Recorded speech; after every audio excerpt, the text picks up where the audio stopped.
ਸਤਨਾਮ ਵਾਹਿਗੁਰੂ ਸਾਹਿਬ ਜੀ। ਪਿੰਗੁਲ ਪਰਬਤ ਪਾਰ ਪਰੇ, ਖਲ ਚਤੁਰ ਬਕੀਤਾ। ਅੰਦੁਲੈ ਤ੍ਰਿਭੁਵਨ ਸੂਜਿਆ, ਗੁਰ ਭੇਟ ਪੁਨੀਤਾ। ਮਹਿਮਾ ਸਾਧੂ ਸੰਗ ਕੀ, ਸੁਨੋ ਮੇਰੇ ਮੀਤਾ। ਮੈਲ ਖੋਈ ਕੋਟ ਅਗਹਰੇ, ਨਿਰਮਲ ਪਏ ਚੀਤਾ। ਸੰਤ ਸਰਨ ਜੋ ਜਨ ਪਰੈ, ਸੋ ਜਨ ਉਦਰਨ ਹਾਰ।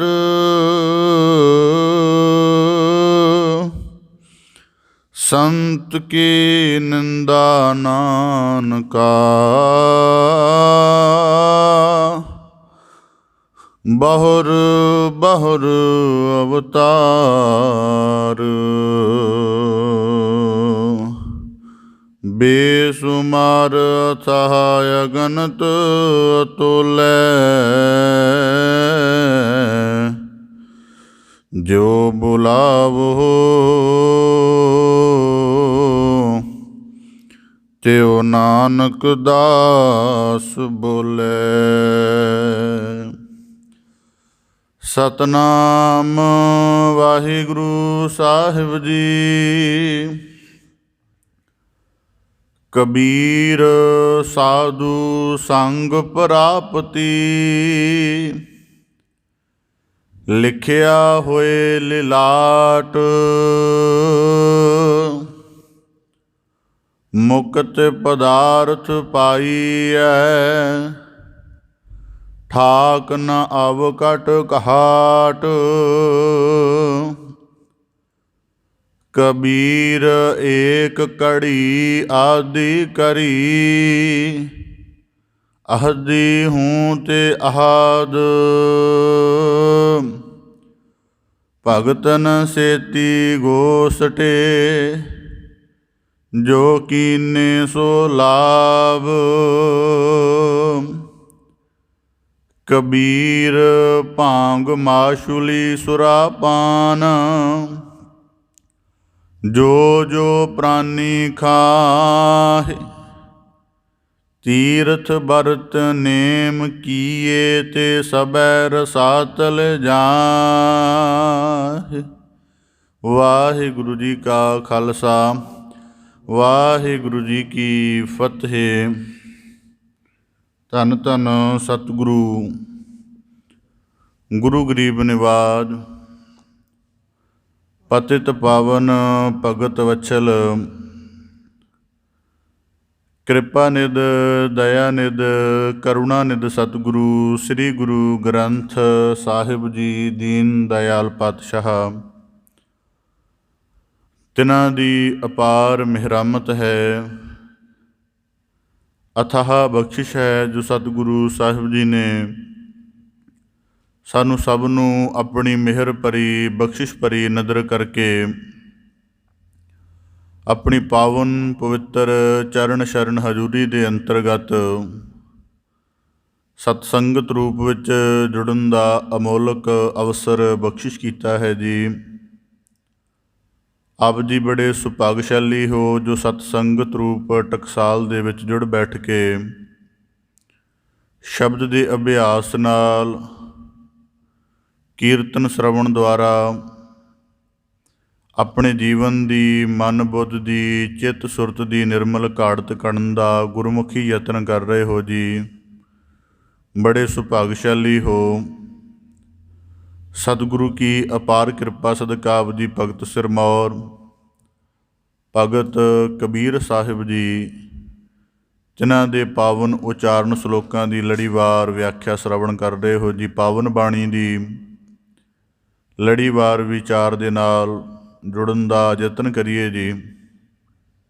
ਵਿਚਾਰ ਦਾ ਯਤਨ ਪ੍ਰਾਰੰਭ ਕਰਨ ਤੋਂ ਪਹਿਲਾਂ ਬੜੇ ਅਦਬ ਸਹਿਤ ਉਚਾਰਨ ਕਰੋ ਜੀ। ਸਤਿਨਾਮ ਸ੍ਰੀ ਵਾਹਿਗੁਰੂ ਸਾਹਿਬ ਜੀ। ਕਬੀਰ ਸਾਧੂ ਸੰਗ ਪ੍ਰਾਪਤੀ, ਲਿਖਿਆ ਹੋਏ ਲਿਲਾਟ। ਭਗਤ ਸਾਹਿਬ ਭਗਤ ਕਬੀਰ ਸਾਹਿਬ ਜੀ ਲੜੀਵਾਰ ਸਲੋਕਾਂ ਦੇ ਅੰਤਰਗਤ ਬਖਸ਼ਿਸ਼ ਕਰਦਿਆਂ ਇਸ ਤੋਂ ਪਹਿਲੇ ਸਲੋਕਾਂ ਅੰਦਰ ਨਿਵਾਜਿਸ਼ ਕੀਤੀ ਸੀ, ਗਿਆਨਮਈ ਨਿਵਾਜਿਸ਼ ਕਰਦਿਆਂ ਬਖਸ਼ਿਸ਼ ਕੀਤੀ ਸੀ। ਕਬੀਰ ਤਰਵਰ ਰੂਪੀ ਰਾਮ ਹੈ, ਫਲ ਰੂਪੀ ਬੈਰਾਗ, ਕਿ ਪ੍ਰਭੂ ਬਿਰਸ਼ ਰੂਪ ਹੈ, ਉਹਦੀ ਛਾਇਆ ਸਾਧ ਜਨ ਉਹਨਾਂ ਦੇ ਪਾਸ ਬੈਠ ਕੇ ਪ੍ਰਭੂ ਦੀ ਹਸਤੀ ਦੇ ਭੇਦ ਨੂੰ ਜਦੋਂ ਜਾਣਿਆ ਜਾਂਦਾ ਹੈ, ਫਿਰ ਜੀਵਨ ਦੇ ਵਿੱਚ ਆਨੰਦ ਪੈਦਾ ਹੁੰਦਾ ਹੈ। ਇਸ ਕਰਕੇ ਜੀਵਨ ਦੇ ਵਿੱਚ ਸਦੀਵੀ ਆਨੰਦ ਦੇ ਲਈ ਦਇਆ ਆਦਿਕ ਦੇ ਗੁਣਾਂ ਨੂੰ ਆਪਣੇ ਜੀਵਨ ਦੇ ਵਿੱਚ ਬੀਜ, ਜਦੋਂ ਉਹ ਦਇਆ ਦਾ ਬੀਜ ਜੀਵਨ ਦੇ ਵਿੱਚ ਪ੍ਰਫੁੱਲਤ ਹੋ ਜਾਏਗਾ, ਫਿਰ ਉਸ ਦਇਆ ਦੇ ਗੁਣ ਨਾਲ ਸਮੁੱਚਾ ਜੀਵਨ ਆਨੰਦ ਦੇ ਨਾਲ ਭਰ ਜਾਏਗਾ। ਇਸੇ ਤਰ੍ਹਾਂ ਭਗਤ ਕਬੀਰ ਸਾਹਿਬ ਜੀ ਬਖਸ਼ਿਸ਼ ਕਰਦੇ ਹਨ। ਕਬੀਰ ਸਾਧੂ ਸੰਗ ਪ੍ਰਾਪਤੀ, ਲਿਖਿਆ ਹੋਏ ਲਿਲਾਟ। ਭਗਤ ਕਬੀਰ ਸਾਹਿਬ ਜੀ ਬਖਸ਼ਿਸ਼ ਕਰਦੇ ਹਨ ਕਿ ਸਾਧੂ ਸੰਗ ਪ੍ਰਾਪਤੀ, ਕਿ ਸਾਧ ਪੁਰਖਾਂ ਦਾ ਜਿਹੜੇ ਆਪਣੇ ਜੀਵਨ ਨੂੰ ਭਗਤੀ, ਗਿਆਨ, ਸੇਵਾ, ਅਧਿਆਤਮਿਕ ਯਤਨ ਦੇ ਨਾਲ ਸਵਾਰਨ ਦੀ ਤਰਫ ਲੱਗੇ ਹੋਏ ਹਨ, ਜਿਨ੍ਹਾਂ ਨੇ ਸਵਾਰ ਲਿਆ ਹੈ ਸਾਧਨਾ ਕਰਕੇ, ਐਸੇ ਪੁਰਖਾਂ ਦਾ ਜਿਨ੍ਹਾਂ ਨੂੰ ਬਾਣੀ ਦੇ ਅੰਤਰਗਤ ਸਾਧੂ ਕਿਹਾ ਜਾਂਦਾ ਹੈ, ਭਗਤ ਕਬੀਰ ਸਾਹਿਬ ਜੀ ਕਹਿੰਦੇ ਇਹਨਾਂ ਦੇ ਸੰਗ ਦੀ ਪ੍ਰਾਪਤੀ, ਲਿਖਿਆ ਹੋਏ ਲਿਲਾਟ। ਜੇ ਮਸਤਕ ਦੇ ਉੱਪਰ ਕਿਸੇ ਸ਼ੁਭ ਜਿਹੜੀ ਕਰਮਸ਼ੀਲਤਾ ਕੀਤੀ ਹੈ ਉਹਦਾ ਕੋਈ ਫਲ ਹੋਵੇ ਤਾਂ ਉੱਤਮ ਪੁਰਖਾਂ ਦੀ ਸੰਗਤ ਦੀ ਪ੍ਰਾਪਤੀ ਹੁੰਦੀ ਹੈ, ਅਤੇ ਇਹਨਾਂ ਦੀ ਸੰਗਤ ਸਦਕਾ ਹੀ ਮੁਕਤ ਪਦਾਰਥ ਪਾਈ ਹੈ। ਅਤੇ ਜੀਵਨ ਦੇ ਵਿੱਚ ਮਨੁੱਖ ਨੂੰ ਵਿਕਾਰਾਂ ਦੇ, ਜੀਵਨ ਦੇ ਸਗਲ ਬੰਧਨਾਂ ਤੋਂ ਮੁਕਤ ਹੋ ਕੇ ਆਪਣੇ ਆਤਮਿਕ ਸਰੂਪ ਵਿੱਚ ਜਿਉਣ ਦੀ ਜਾਚ ਆ ਜਾਂਦੀ ਹੈ। ਠਾਕ ਨਾ ਅਵਕਟ ਘਾਟ। ਅਤੇ ਸਾਧੂ ਸੰਗਤ ਲਗਾਤਾਰ ਕਰਨ ਦੇ ਨਾਲ ਜਦੋਂ ਜੀਵਨ ਦੀ ਇੱਕ ਸੁਚੱਜੀ ਸ਼ੈਲੀ ਕਮਾ ਲੈਂਦਾ, ਜੀਵਨ ਜਿਉਣ ਦੀ ਇੱਕ ਵੱਡੀ ਗੁਰਮੁਖੀ ਜਾਚ ਨੂੰ ਮਨੁੱਖ ਗ੍ਰਹਿਣ ਕਰ ਲੈਂਦਾ ਸਾਧ ਪੁਰਖਾਂ ਦੇ ਸੰਗ ਲੱਗ ਕੇ, ਫਿਰ ਉਹਦੇ ਜੀਵਨ 'ਚ ਕਿਸੇ ਤਰ੍ਹਾਂ ਦੀ ਭਟਕਣ ਬਾਕੀ ਨਹੀਂ ਬਚਦੀ ਹੈ। ਇਸੇ ਪ੍ਰਕਾਰ ਭਗਤ ਕਬੀਰ ਸਾਹਿਬ ਜੀ ਬਖਸ਼ਿਸ਼ ਕਰਦੇ ਹਨ। ਹੁਣ ਇਸ ਸ਼ਲੋਕ ਨੂੰ ਸ਼ਬਦ ਵਿਚਾਰ ਦੇ ਨੁਕਤੇ ਤੋਂ ਸਮਝਣ ਦਾ, ਵਿਚਾਰਨ ਦਾ ਗੁਰ ਕਿਰਪਾ ਸਦਕਾ ਯਤਨ ਕਰੀਏ ਜੀ। ਭਗਤ ਕਬੀਰ ਸਾਹਿਬ ਜੀ ਨੇ ਬਖਸ਼ਿਸ਼ ਕੀਤੀ ਹੈ, ਕਬੀਰ ਸਾਧੂ ਸੰਗ ਪ੍ਰਾਪਤੀ। ਮਨੁੱਖ ਵਿਦਿਆ ਦਾ ਧਨ ਚਾਹੁੰਦਾ ਹੈ, ਪਾਠਸ਼ਾਲਾ ਵਿਖੇ ਜਾਂਦਾ ਹੈ। ਮਨੁੱਖ ਨੇ ਕੋਈ ਵਸਤ ਖਰੀਦਣੀ ਹੈ, ਸੋਨੇ ਦੀ, ਸੁਨਿਆਰ ਪਾਸ ਜਾਂਦਾ ਹੈ। ਕੋਈ ਕਿਸੇ ਤਰ੍ਹਾਂ ਦੀ ਧਨ ਦੀ ਲੋੜ ਹੈ, ਸ਼ਾਹੂਕਾਰ ਦੇ ਪਾਸ ਜਾਂਦਾ। ਹੁਣ ਇਹ ਸਾਡਾ ਹੈ ਸਮਾਜਿਕ ਕਿਸਮ ਦਾ ਜੀਵਨ, ਜਿਹਦੇ ਵਿੱਚ ਜਿਵੇਂ ਦਾ ਹੀ ਲੋੜ ਬਣਦੀ ਹੈ ਉਵੇਂ ਦਾ ਅਸੀਂ ਉਸ ਜਗ੍ਹਾ ਜਾ ਕੇ ਆਪਣੀ ਲੋੜ ਨੂੰ ਪੂਰਾ ਕਰ ਲੈਂਦੇ ਹਾਂ। ਪਰ ਇੱਕ ਸਾਡੇ ਜੀਵਨ ਦੀ ਅਧਿਆਤਮਿਕ ਲੋੜ ਹੈ ਕਿ ਅਸੀਂ ਸਕੂਲ ਵਿੱਚੋਂ ਵਿੱਦਿਆ ਗ੍ਰਹਿਣ ਕੀਤੀ ਹੈ, ਜੀਵਨ ਵਿਕਸਿਤ ਹੈ, ਪਰ ਸਾਡਾ ਅੰਤਰੀਵੀ ਜੀਵਨ ਅਜੇ ਕਿਸੇ ਰੰਗ ਦੇ ਨਾਲ ਨਹੀਂ ਭਰਿਆ ਹੋਇਆ। ਭਾਵ ਕਿ ਦਾਤਾਰ ਦਾ ਪੂਰਾ ਸ਼ੁਕਰਾਨਾ ਸਾਡੇ ਜੀਵਨ 'ਚ ਨਹੀਂ ਉਤਰਿਆ ਹੋਇਆ। ਆਪਣੇ ਵਿਕਾਰਾਂ ਦੀ ਸਾਧਨਾ ਕਰਕੇ ਉਹਨਾਂ ਨੂੰ ਅਜੇ ਸਾਧ ਨਹੀਂ ਸਕੇ। ਜੀਵਨ ਦੇ ਵਿੱਚ ਸਾਡੀਆਂ ਆਪਣੀਆਂ ਪ੍ਰਾਪਤੀਆਂ ਹੀ ਸਾਨੂੰ ਕਈ ਵਾਰੀ ਬੜੀਆਂ ਹਲਕੀਆਂ ਲੱਗਣ ਲੱਗ ਪੈਂਦੀਆਂ ਹਨ। ਆਪਣੇ ਜੀਵਨ ਦੀ ਕਿਸੇ ਵੱਡੀ ਪ੍ਰਾਪਤੀ ਦੀ ਤਲਾਸ਼ ਫਿਰ ਮਨੁੱਖ ਧਰਮ ਦੇ ਵਿੱਚੋਂ ਬਣਾਉਂਦਾ ਹੈ, ਅਤੇ ਧਰਮ ਦੇ ਵਿੱਚ ਉਹ ਦਾਖਲ ਹੋ ਜਾਂਦਾ ਹੈ, ਗੁਰਦੁਆਰ ਆਉਣਾ ਸ਼ੁਰੂ ਕਰ ਦਿੰਦਾ ਹੈ, ਬਾਣੀ ਦੇ ਅਭਿਆਸ ਨਾਲ ਜੁੜਨਾ ਸ਼ੁਰੂ ਕਰ ਦਿੰਦਾ ਹੈ। ਪਰ ਜੇ ਉਹਨੂੰ ਇਸ ਸਾਰੇ ਸਿਲਸਿਲੇ ਦੌਰਾਨ ਉਹਦੀ ਅਧਿਆਤਮਿਕ ਸਾਧਨਾ ਕਿਹੜੇ ਢੰਗਾਂ ਵਿੱਚੋਂ ਗੁਜ਼ਰ ਕੇ ਸਿਖਰ ਤੱਕ ਪਹੁੰਚਣੀ ਚਾਹੀਦੀ ਹੈ, ਜੇ ਇਸ ਗੱਲ ਦਾ ਭੇਦ ਸਮਝਾਉਣ ਵਾਲਾ ਕੋਈ ਸਾਧੂ ਪੁਰਖ ਨਾ ਮਿਲੇ ਤਾਂ ਉਹਦੀ ਸਾਧਨਾ ਕਈ ਦਫਾ ਅਟਕ ਜਾਂਦੀ ਹੈ, ਜਾਂ ਉਹਦੀ ਸਾਧਨਾ ਕਈ ਵਾਰੀ ਆਪਣੇ ਮੁਕੰਮਲ ਸਫਲਤਾ ਤੱਕ ਨਹੀਂ ਪੁੱਜਦੀ। ਇਸ ਕਰਕੇ ਭਗਤ ਕਬੀਰ ਸਾਹਿਬ ਜੀ ਆਖਦੇ ਨੇ, ਸਾਧੂ ਸੰਗ ਪ੍ਰਾਪਤੀ ਲਿਖਿਆ ਹੋਏ ਲਿਲਾਟ। ਇਸ ਕਰਕੇ ਜੇ ਸਾਡੇ ਜੀਵਨ 'ਚ ਇੱਛਾ ਹੈ ਕਿ ਅਸੀਂ ਅਧਿਆਤਮਿਕ ਅਰਥਾਂ ਦੇ ਵਿੱਚ ਗਿਆਨਵਾਨ ਹੋਣਾ ਚਾਹੁੰਦੇ ਹਾਂ, ਸ਼ਬਦ ਦੇ ਅਭਿਆਸ ਨਾਲ ਆਪਣੇ ਜੀਵਨ ਨੂੰ ਮਹਾਂ ਆਨੰਦ ਭਰਿਆ ਬਣਾਉਣਾ ਚਾਹੁੰਦੇ ਹਾਂ, ਜੀਵਨ ਦੇ ਵਿੱਚ ਸੰਪੂਰਨ ਸਹਿਜ ਵਾਲੀ ਜਾਚ ਸਿੱਖਣੀ ਚਾਹੁੰਦੇ ਹਾਂ, ਤਾਂ ਭਗਤ ਕਬੀਰ ਸਾਹਿਬ ਜੀ ਕਹਿੰਦੇ ਸਾਧੂ ਦਾ ਸੰਗ ਯਕੀਨਨ ਕਰਨਾ ਪਏਗਾ। ਔਰ ਇਹ ਹੋਏਗਾ ਕਿਸ ਤਰ੍ਹਾਂ? ਲਿਖਿਆ ਹੋਏ ਲਿਲਾਟ। ਅਗਰ ਤੇਰੇ ਮਸਤਕ ਦੇ ਉੱਪਰ ਕੋਈ ਲੇਖ ਲਿਖਿਆ ਹੋਵੇ। ਹੁਣ ਇਸ ਗੱਲ ਨੂੰ ਅਸੀਂ ਸਰਲ ਭਾਵ ਦੇ ਵਿੱਚ ਕਈ ਵਾਰੀ ਇਉਂ ਆਖਦੇ ਹਾਂ, ਜਿਹੜੇ ਮਨੁੱਖ ਸਤ ਸੰਗਤ ਨਹੀਂ ਆਉਂਦੇ ਜਾਂ ਅਧਿਆਤਮਿਕ ਮਾਰਗ ਦੀ ਤਰਫ ਨਹੀਂ ਚੱਲਦੇ, ਉਹ ਅਕਸਰ ਕਹਿਣਗੇ ਜੀ ਸਾਡੇ ਭਾਗਾਂ ਦੇ ਵਿੱਚ ਨਹੀਂ ਹੈ। ਇਸ ਤਰ੍ਹਾਂ ਦਾ ਉੱਤਰ ਦੇਣਗੇ। ਸਤਿਗੁਰੂ ਸਾਹਿਬ ਜੀ ਦੀ ਬਾਣੀ ਦੇ ਅੰਦਰ ਵਾਕ ਆਉਂਦੇ ਹਨ, ਬਿਨ ਭਾਗਾ ਨਹੀਂ ਸਤਿਗੁਰ ਪਾਈਐ। ਭਾਵ ਕਿ ਜਿਹੜਾ ਇਸ ਕਰਕੇ ਮਨੁੱਖ ਨੂੰ ਬਿਨਾਂ ਭਾਗਾਂ ਤੋਂ ਨਾ ਸਤਿਗੁਰੂ ਦੀ ਪ੍ਰਾਪਤੀ ਹੁੰਦੀ ਹੈ ਅਤੇ ਨਾ ਸਤ ਸੰਗਤ ਵਿੱਚ ਜਾ ਸਕਦਾ ਹੈ। ਹੁਣ ਮਨੁੱਖ ਆਪਣੇ ਭਾਗ ਨੂੰ ਵਾਚਦੇ, ਕਹਿੰਦੇ ਸਾਡੇ ਜੀ ਜੀਵਨ 'ਚ ਸਾਡੇ ਭਾਗ ਨਹੀਂ ਉਦੈ ਹੋਏ, ਇਸ ਕਰਕੇ ਅਸੀਂ ਸਤ ਸੰਗਤ ਵਿੱਚ ਨਹੀਂ ਜਾਂਦੇ। ਉਹਨਾਂ ਦੀ ਇਸ ਗੱਲ ਦਾ ਜਵਾਬ ਇਹ ਹੈ, ਇਸ ਸ਼ਲੋਕ ਦੇ ਅੰਦਰ ਜਦੋਂ ਮਸਤਕ ਲਿਖਿਆ, ਭਗਤ ਕਬੀਰ ਸਾਹਿਬ ਨੇ ਲਿਖਿਆ ਹੋਏ ਲਿਲਾਟ। ਉਦਾਹਰਨ ਦੇ ਤੌਰ 'ਤੇ ਜੀਵਨ ਦੇ ਵਿੱਚ ਵਕਾਰਾਂ ਦਾ ਸੁਭਾਅ ਬਣਿਆ, ਵਕਾਰਾਂ ਦੇ ਸੁਭਾਅ ਨੂੰ ਪੂਰਿਆ ਕਰਨ ਦੇ ਲਈ ਜਾਚਿਆ ਕਿ ਹੁਣ ਵਕਾਰਾਂ ਦੀ ਪੂਰਤੀ ਦੇ ਸਾਧਨ ਮੇਰੇ ਤੱਕ ਚੱਲ ਕੇ ਆਉਣ। ਇਸ ਤਰ੍ਹਾਂ ਤਾਂ ਕੋਈ ਮਨੁੱਖ ਨਹੀਂ ਕਰਦਾ। ਹੁਣ ਕੋਈ ਮਨੁੱਖ ਬਚਪਨ ਸਮੇਂ ਇੱਕ ਪੈਸਾ ਲੈ ਕੇ ਨਹੀਂ ਪੈਦਾ ਹੋਇਆ, ਤਨ ਤੇ ਵਸਤਰ ਲੈ ਕੇ ਨਹੀਂ ਪੈਦਾ ਹੋਇਆ, ਅਤੇ ਜਦੋਂ ਮਰਨ ਸਮੇਂ ਕਰੋੜਪਤੀ ਹੋ ਜਾਂਦਾ ਹੈ। ਕਿ ਜਿਸ ਦਿਨ ਉਹਨੂੰ ਇਹ ਸੋਝੀ ਸੀ ਕਿ ਮੈਂ ਇੱਕ ਕਰੋੜਪਤੀ ਹੋ ਕੇ ਇਸ ਦੁਨੀਆ ਤੋਂ ਕੂਚ ਕਰਾਂਗਾ, ਆਪਣਾ ਦੁਨਿਆਵੀ ਤੌਰ 'ਤੇ ਜਿਹੜੀ ਸੰਪਦਾ ਹਾਸਲ ਕਰਨੀ ਹੈ ਉਹਦੇ ਲਈ ਭਾਗ ਨੂੰ ਵੀ ਰੱਦ ਕਰ ਦਿੱਤਾ, ਭਾਗ ਨੂੰ ਪਿੱਛੇ ਕਰ ਦਿੱਤਾ। ਕਹਿੰਦਾ ਨਹੀਂ, ਕਿਸਮਤ ਨਹੀਂ ਯਤਨ ਵੱਡਾ ਹੁੰਦਾ ਹੈ। ਪਰ ਜਦੋਂ ਅਧਿਆਤਮਿਕ ਅਰਥਾਂ ਦੀ ਗੱਲ ਆਈ, ਉਦੋਂ ਭਾਗ ਦੀ ਵਿਆਖਿਆ ਇਹ ਕਰ ਦਿੱਤੀ ਕਿ ਉਹ ਕਰਾਵੇਗਾ ਅਤੇ ਉਹ ਫਿਰ ਕਰਾਂਗੇ। ਹੁਣ ਕਰਾਵੇਗਾ ਕਿਵੇਂ, ਇਹ ਵੀ ਸਮਝਣਾ ਪਏਗਾ। ਮਨੁੱਖ ਦੇ ਕੋਲੋਂ ਚੱਲਣ ਦੀ ਸਮਰੱਥਾ ਹੈ, ਬੁੱਧੀ ਕਰਕੇ, ਕੰਨਾਂ ਕਰਕੇ ਗੱਲ ਨੂੰ ਸੁਣਨ ਦੀ, ਸਮਝਣ ਦੀ ਸਮਰੱਥਾ ਹੈ, ਅਤੇ ਜੀਵਨ ਦਾ ਜਿਹੜਾ ਪ੍ਰਚਲਿਤ ਵਹਿਣ ਚੱਲ ਰਿਹਾ ਉਹ ਵੀ ਬੜੀ ਵਾਰੀ ਇਹਨੂੰ ਸੰਕੇਤ ਕਰਦਾ ਹੈ ਕਿ ਤੇਰੀ ਸਾਧਨਾ ਕਿਸੇ ਚੰਗੀ ਤਰਫ ਚੱਲਣੀ ਚਾਹੀਦੀ ਹੈ। ਇੰਨੇ ਸੰਕੇਤ ਹੁੰਦਿਆਂ ਹੋਇਆਂ ਵੀ ਮਨੁੱਖ ਜਿਹੜਾ ਕਹਿੰਦਾ ਕਿ ਮੇਰੇ ਭਾਗ ਵਿੱਚ ਨਹੀਂ ਹੈ, ਇਹਦਾ ਮਤਲਬ ਹੈ ਕਿ ਉਹਦੇ ਮਨ ਨੇ ਉਹਨੂੰ ਠੱਗਿਆ ਹੋਇਆ ਹੈ ਅਤੇ ਆਪਣੇ ਭਾਗ ਦੀ ਉਹ ਵਿਆਖਿਆ ਬਣਾਈ ਹੋਈ ਹੈ ਜਿਹੜੀ ਉਹਨੂੰ ਆਪਣੇ ਆਪ ਨੂੰ ਜੱਚਦੀ ਹੈ। ਹੁਣ ਉਦਾਹਰਨ ਦੇ ਤੌਰ 'ਤੇ ਅਸੀਂ ਕਦੇ ਪਸ਼ੂ ਨੂੰ ਨਹੀਂ ਕਿਹਾ, ਕਿਸੇ ਪਸ਼ੂ ਨੂੰ ਕੰਨ ਤੋਂ ਪਕੜ ਕੇ ਗੁਰੂ ਘਰ ਨਹੀਂ ਲੈ ਕੇ ਆਏ। ਕਿਉਂ ਨਹੀਂ ਲੈ ਕੇ ਆਏ? ਕਾਰਨ ਕੀ ਇਹਦਾ ਕਾਰਨ ਇਹ ਹੈ ਕਿ ਨਾ ਇਹਨੂੰ ਸੁਣਾਈ ਦੇਗਾ ਜਿਹੜੀ ਮਨੁੱਖੀ ਭਾਸ਼ਾ ਹੈ, ਨਾ ਉਸ ਗੱਲ ਦੀ ਸਮਝ ਪੈਣੀ ਹੈ, ਕੁਝ ਵੀ ਨਹੀਂ। ਗਿਆਨ ਦੀ ਚਰਚਾ ਨੂੰ ਸੁਣਨ ਦਾ, ਵਿਚਾਰਨ ਦਾ, ਸਮਝਣ ਦਾ ਜਿਹੜਾ ਬਲ ਹੈ, ਸਮਰੱਥਾ ਹੈ, ਉਹ ਅਕਾਲ ਪੁਰਖ ਨੇ ਕੇਵਲ ਮਨੁੱਖਾ ਜੂਨ ਨੂੰ ਦਿੱਤੀ ਹੈ। ਦੂਜੀ ਹੋਰ ਕਿਸੇ ਜੂਨ ਕੋਲ ਐਸੀ ਸਮਰੱਥਾ ਨਹੀਂ ਹੈ। ਤਾਂ ਫਿਰ ਹੋਰ ਮਨੁੱਖ ਕਿਹੜੇ ਭਾਗ ਭਾਲਦਾ ਹੈ? ਕਰੋੜਪਤੀ ਬਣਨਾ ਸੀ, ਬੜੀ ਵਾਰੀ ਕਾਰੋਬਾਰ ਸ਼ੁਰੂ ਕੀਤਾ, ਘਾਟਾ ਪਿਆ, ਪਰ ਫਿਰ ਵੀ ਕਰਦਾ ਗਿਆ, ਆਖਰ ਬਣ ਗਿਆ। ਉਦੋਂ ਤਾਂ ਭਾਗ 'ਤੇ ਗੱਲ ਨਹੀਂ ਛੱਡੀ। ਜੀਵਨ ਦੇ ਵਿੱਚ ਵਕਾਰਾਂ ਦੀ ਪੂਰਤੀ ਕਰਨੀ ਸੀ, ਇਹ ਨਹੀਂ ਕਦੀ ਕਿਹਾ ਕਿ ਹੁਣ ਵਕਾਰਾਂ ਦੀ ਪੂਰਤੀ ਮੇਰੇ ਤੱਕ ਆਪ ਚੱਲ ਕੇ ਆਵੇ। ਖੁਦ ਜਾਂਦਾ ਹੈ ਵਕਾਰਾਂ ਦੇ ਅੱਡਿਆਂ 'ਤੇ, ਜੂਏਖਾਨੇ ਦੇ ਵਿੱਚ, ਸ਼ਰਾਬਖਾਨੇ ਦੇ ਵਿੱਚ, ਮਾੜੀਆਂ ਮਜਲਸਾਂ ਦੇ ਵਿੱਚ। ਤਾਂ ਭਗਤ ਕਬੀਰ ਸਾਹਿਬ ਜੀ ਕਹਿੰਦੇ ਲਿਖਿਆ ਹੋਏ ਲਿਲਾਟ। ਇਸ ਕਰਕੇ ਜੀਵਨ ਦੇ ਵਿੱਚ ਬੜੇ ਐਸੇ ਤੁਹਾਨੂੰ ਸ਼ਖਸ ਮਿਲਣਗੇ ਜਿਹੜੇ ਇਸ ਤਰ੍ਹਾਂ ਦਾ ਹਵਾਲਾ ਦੇਣਗੇ। ਤਾਂ ਉਸ ਨੂੰ ਪੁੱਛ ਲੈਣਾ ਕਿ ਹੁਣ ਉਦਾਹਰਨ ਦੇ ਤੌਰ 'ਤੇ ਬਚਪਨ ਦੇ ਵਿੱਚ ਹੀ ਆਪਣੇ ਜੀਵਨ ਦਾ ਜਿਹੜਾ ਟੀਚਾ ਮਿਥ ਲਿਆ ਸੀ, ਵਕੀਲ, ਡਾਕਟਰ, ਇੰਜੀਨੀਅਰ ਬਣਨਾ, ਕੀ ਉਹ ਘਰੇ ਬੈਠੇ ਬਣੇ ਹੋ? ਘਰ ਤੋਂ ਬਾਹਰ ਗਏ, ਔਰ ਕਈ ਮੀਲਾਂ ਘਰ ਤੋਂ ਬਾਹਰ ਗਏ ਹੋ, ਦੂਰ ਤੱਕ ਪੜ੍ਹਾਈ ਕਰਨ ਗਏ, ਉੱਥੋਂ ਕਰਨ ਤੋਂ ਬਾਅਦ ਬਣੇ ਹੋ। ਅਤੇ ਸਤ ਸੰਗਤ ਦੀ ਪ੍ਰਾਪਤੀ ਇਸ ਤਰ੍ਹਾਂ ਹੋ ਜਾਏ ਕਿ ਮਨੁੱਖ ਘਰ ਬੈਠਿਆਂ ਰਹਿ ਜਾਏ। ਤਾਂ ਭਗਤ ਕਬੀਰ ਸਾਹਿਬ ਜੀ ਕਹਿੰਦੇ ਲਿਖਿਆ ਹੋਏ ਲਿਲਾਟ। ਹੁਣ ਮਨੁੱਖ ਆਪਣੇ ਮਸਤਕ 'ਤੇ ਕਰਮ ਕਿਵੇਂ ਲਿਖਦਾ, ਇਹ ਵੀ ਨੁਕਤਾ ਅਰਜ਼ ਕਰਦੇ। ਦੋ ਤਰੀਕਿਆਂ ਦੇ ਨਾਲ ਅਸੀਂ ਪੂਰਬਲੇ ਜਨਮਾਂ ਦੀ ਗੱਲ ਕਰਦੇ ਹਾਂ।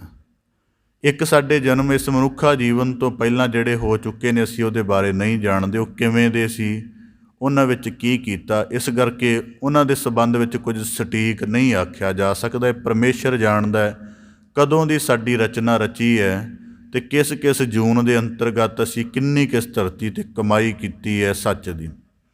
ਪਰ ਉਹ ਗੱਲ ਛੱਡ ਦਈਏ। ਉਹ ਬੀਤਲੇ ਜਨਮ ਨਾ ਉਹਨਾਂ 'ਚ ਬਹੁਤੇ ਲੋਕ ਕਈ ਵਾਰੀ ਵਿਸ਼ਵਾਸ ਰੱਖਦੇ ਨੇ, ਨਾ ਉਹਨਾਂ ਦੇ ਸੰਬੰਧ ਵਿੱਚ ਅਸੀਂ ਬੜਾ ਗਹਿਰਾ ਜਾਣ ਸਕਦੇ ਹਾਂ, ਕਿਉਂਕਿ ਪ੍ਰਭੂ ਆਪ ਜਾਣਦਾ। ਪਰ ਵਰਤਮਾਨ ਜਿਹੜਾ ਜੀਵਨ ਹੈ ਸਾਡਾ ਮਨੁੱਖਾ ਜੀਵਨ, ਉਦਾਹਰਨ ਦੇ ਤੌਰ 'ਤੇ 12-15 ਸਾਲ ਤੋਂ ਬਾਅਦ ਬੱਚੇ ਦੇ ਅੰਦਰ ਉਹਦੀ ਬੁੱਧੀ ਦਾ ਵਿਕਾਸ ਠੀਕ ਢੰਗ ਨਾਲ ਹੋ ਜਾਂਦਾ, ਲਗਭਗ 15 ਸਾਲ ਦੀ ਉਮਰ ਤੱਕ।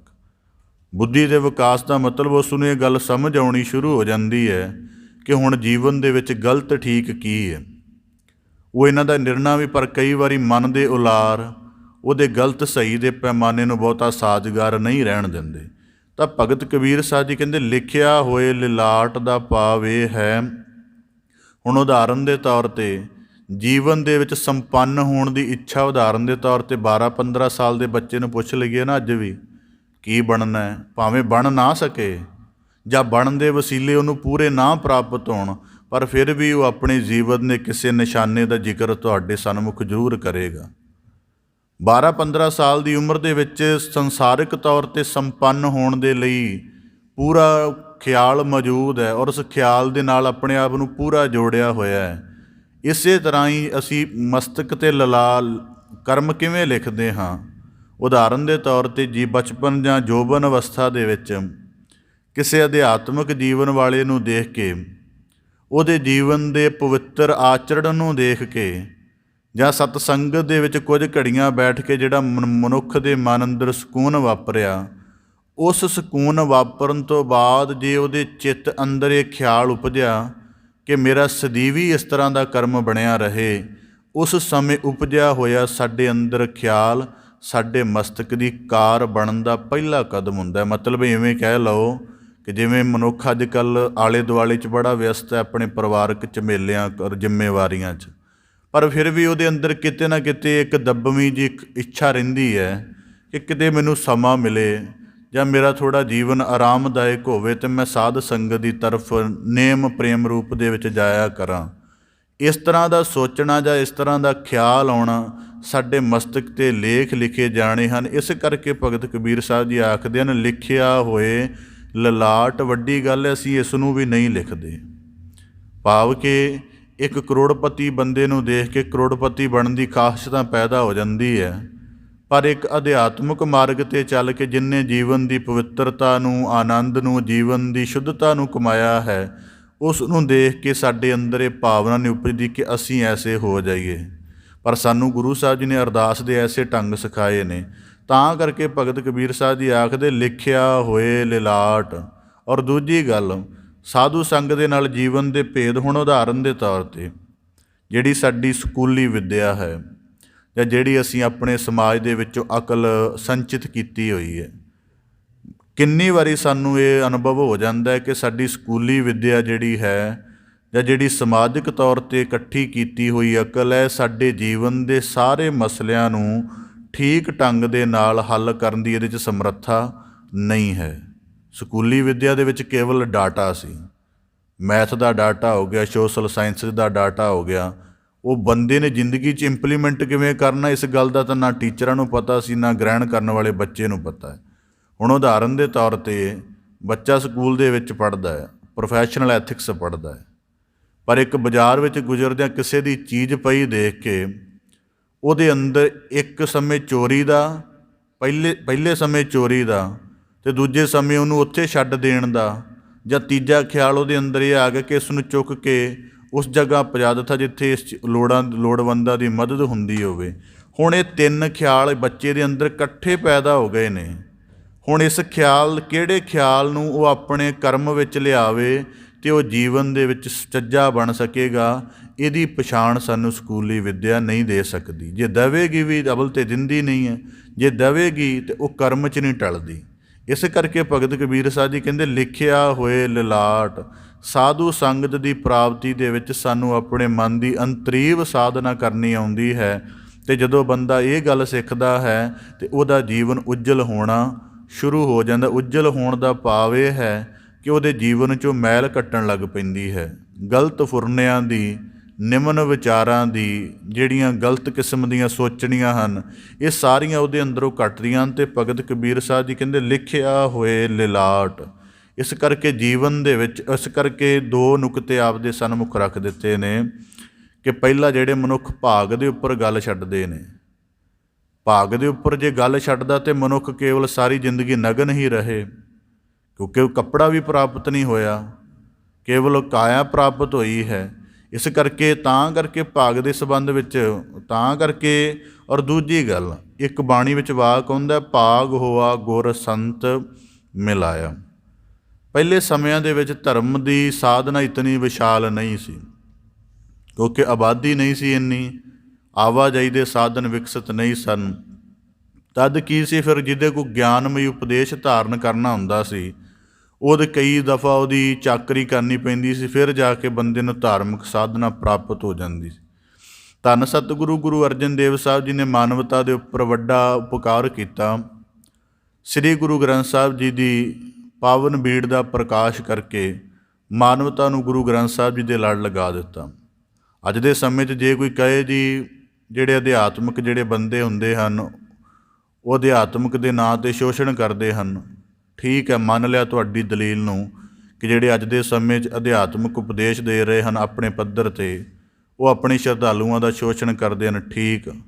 ਪਰ ਅਗਰ ਕੋਈ ਸਿੱਖ ਗੁਰੂ ਗ੍ਰੰਥ ਸਾਹਿਬ ਜੀ ਦੀ ਤਾਬਿਆ ਬੈਠ ਕੇ ਪਾਵਨ ਬਾਣੀ ਪੜ੍ਹਦਾ ਹੈ, ਉਸ ਦੀ ਵਿਚਾਰ ਸਰਵਣ ਕਰਦਾ ਹੈ, ਇਹਦੇ ਵਿੱਚ ਉਹਦਾ ਕਿਸ ਕਿਸਮ ਦਾ ਸ਼ੋਸ਼ਣ ਹੈ, ਇਸ ਗੱਲ ਦੀ ਦਲੀਲ ਕਿਸੇ ਕੋ ਨਹੀਂ ਹੋਈ।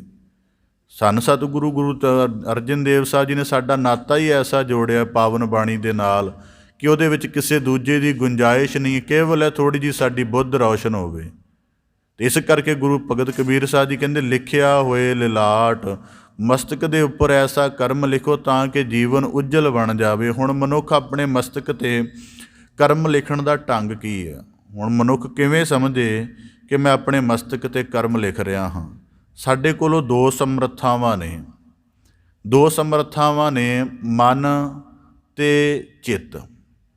ਉਦਾਹਰਨ ਦੇ ਤੌਰ 'ਤੇ ਕਿਸੇ ਪਵਿੱਤਰ ਕਰਮ ਨੂੰ ਹੁੰਦਿਆਂ ਦੇਖ ਕੇ, ਉਹਨੂੰ ਕਈ ਦਿਨ ਦੇਖ ਕੇ ਜੇ ਸਾਡੇ ਅੰਦਰ ਉਵੇਂ ਦੀ ਕਲਪਨਾ ਚੱਲਣ ਲੱਗ ਪੈਂਦੀ ਹੈ ਅਤੇ ਫਿਰ ਉਹ ਕਲਪਨਾ ਹੌਲੀ ਹੌਲੀ ਸਾਨੂੰ ਕਹਿੰਦੀ ਹੈ ਕਿ ਇਸ ਤਰ੍ਹਾਂ ਦਾ ਕਰਮ ਕੀਤਾ ਜਾਵੇ। ਭਾਵ ਕਿ ਜਿਵੇਂ ਮਨੁੱਖ ਕਿਸੇ ਸਤਸੰਗੀ ਨੂੰ ਦੇਖ ਲਵੇ ਕਿ ਰੋਜ਼ਾਨਾ ਗੁਰੂਦੁਆਰ ਆ ਰਿਹਾ ਹੈ, ਉਹਦੇ ਜੀਵਨ ਤੋਂ ਥੋੜ੍ਹਾ ਬਹੁਤਾ ਮੁਤਾਸਰ ਹੋ ਜਾਏ, ਪ੍ਰਭਾਵਿਤ ਹੋ ਜਾਏ, ਇਹ ਖਿਆਲ ਉਹਨੂੰ ਰੋਜ਼ ਦੇਖਣ ਨੂੰ ਮਿਲੇ ਅਤੇ ਫਿਰ ਇਹ ਖਿਆਲ ਉਹਨੂੰ ਉਸ ਕਰਮ ਦੇ ਵੱਲ ਪ੍ਰੇਰਿਤ ਕਰਨ ਲੱਗ ਪਵੇ। ਮਤਲਬ ਸੋਚੇ ਕਿ ਮੈਂ ਵੀ ਇਸ ਤਰਫ ਹੋਣਾ। ਇਸ ਗੱਲ ਦਾ ਪ੍ਰਮਾਣ ਇਹ ਹੈ ਕਿ ਭਗਤ ਧੰਨਾ ਜੀ ਰੋਜ਼ਾਨਾ ਮੰਦਰ ਦੀ ਤਰਫੋਂ ਗੁਜ਼ਰਦੇ ਸਨ। ਉਹ ਦੇਖਦੇ ਸਨ ਕਿ ਜਿਹੜਾ ਪੁਜਾਰੀ ਹੈ ਜਾਂ ਜੋ ਉੱਥੇ ਸੇਵਾ ਕਰਨ ਵਾਲਾ ਸ਼ਖਸ ਹੈ, ਉਹ ਠਾਕੁਰਾਂ ਦੀ ਜਾਂ ਜੋ ਉਹਨਾਂ ਦੀ ਧਰਮ ਦੀ ਪੂਜਾ ਦਾ ਵਿਧਾਨ ਹੈ ਉਹਦੇ ਅਨੁਸਾਰ ਕਰਮ ਕਰਦਾ ਹੈ। ਰੋਜ਼ ਦੇਖ ਰਹੇ ਨੇ, ਰੋਜ਼ ਗੁਜ਼ਰਦੇ ਨੇ ਕਿ ਉਹ ਪੁਜਾਰੀ ਟੱਲ ਖੜਕਾਉਂਦਾ ਹੈ, ਤਿਲਕ ਲਗਾਉਂਦਾ ਹੈ, ਭੋਗ ਲਗਾਉਂਦਾ ਹੈ, ਕਈ ਗੱਲਾਂ ਕਰਦਾ। ਹੁਣ ਰੋਜ਼ ਇਹਨੂੰ ਮਸਤਕ 'ਤੇ ਲਿਖਣ ਬਾਰੇ ਦੱਸ ਰਿਹਾ ਕਿਵੇਂ ਲਿਖਿਆ ਜਾਂਦਾ। ਰੋਜ਼ਾਨਾ ਇਸ ਦ੍ਰਿਸ਼ ਨੂੰ ਦੇਖਦੇ ਰਹੇ, ਰੋਜ਼ ਫਿਰ ਸਮਝ ਆਈ ਕਿ ਮੈਂ ਰੋਜ਼ਾਨਾ ਇੰਨੀ ਕਿਰਤ ਕਰਦਾ ਹਾਂ, ਮੈਨੂੰ ਥੋੜ੍ਹਾ ਬਹੁਤਾ ਮੇਰਾ ਜੀਵਨ ਆਮ ਜਿਹੇ ਢੰਗ ਨਾਲ ਚੱਲ ਰਿਹਾ, ਲੋੜਾਂ ਹੀ ਪੂਰਤੀਆਂ ਮਸਾਂ ਹੋ ਰਹੀਆਂ ਨੇ।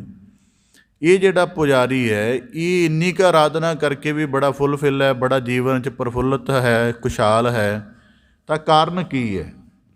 ਉਹਦੇ ਕੋਲ ਜਾ ਕੇ ਆਪਣੀ ਜਿਹੜੀ ਅੰਦਰ ਦੀ ਬਣੀ ਹੋਈ ਕਲਪਨਾ ਜਗਿਆਸਾ ਜ਼ਾਹਰ ਕੀਤੀ ਕਿ ਠਾਕੁਰ ਦੀ ਪੂਜਾ ਨਾਲ ਮਿਲਦਾ ਕੀ ਹੈ। ਉਹ ਕਹਿਣ ਲੱਗਾ ਜੀ, ਉਹ ਭਾਵੇਂ ਆਪ ਤਾਂ ਅਧੂਰਾ ਸੀ ਪਰ ਉਹਦੇ ਵਾਕ ਠੀਕ ਸਨ। ਕਹਿਣ ਲੱਗਾ ਠਾਕੁਰਾਂ ਦੀ ਪੂਜਾ ਦੇ ਨਾਲ ਜੀਵਨ ਦੇ ਸਾਰੇ ਸੁੱਖ ਪ੍ਰਾਪਤ ਹੁੰਦੇ ਨੇ, ਜੀਵਨ 'ਚ ਆਨੰਦ ਪ੍ਰਾਪਤ ਹੁੰਦਾ ਹੈ। ਅਤੇ ਕਹਿਣ ਲੱਗੇ ਫਿਰ ਮੈਨੂੰ ਵੀ ਇਹ ਕਰਮ ਸਿਖਾ ਦੇ।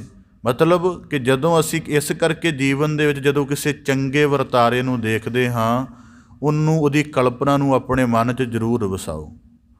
ਉਹਦੀ ਕਲਪਨਾ ਸਾਨੂੰ ਕਿਸੇ ਨਾ ਕਿਸੇ ਦਿਨ ਉਹਦੇ ਕਰਮ ਦੇ ਸਿਲਸਿਲੇ 'ਤੇ ਲੈ ਆਵੇਗੀ। ਇਸ ਕਰਕੇ ਭਗਤ ਕਬੀਰ ਸਾਹਿਬ ਜੀ ਕਹਿੰਦੇ, ਲਿਖਿਆ ਹੋਏ ਲਿਲਾਟ।